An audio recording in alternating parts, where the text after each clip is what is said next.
спортын энэ олон клубүүдийг хүлээн авч тэр ордонд уулзж байгаад за ганц нэг санал хэлье.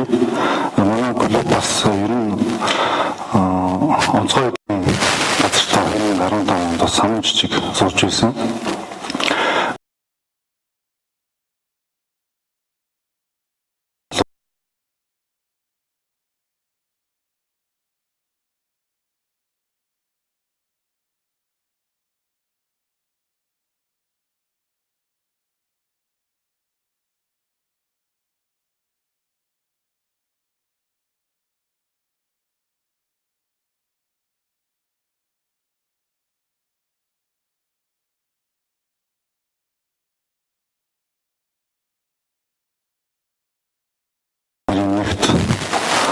Хамтран ажиллах тал дээр бас цаашдаа ажиллах нь зөв болов.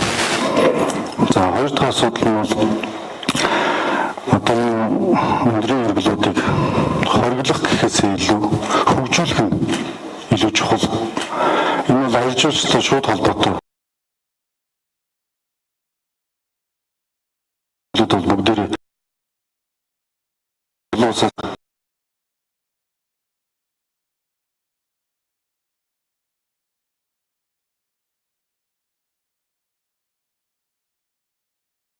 авдаг, тэрүүрээ санхүүжүүлдэг.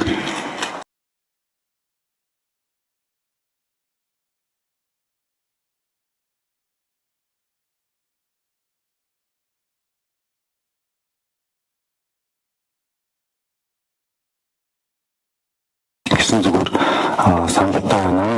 Тэгээд боловсрол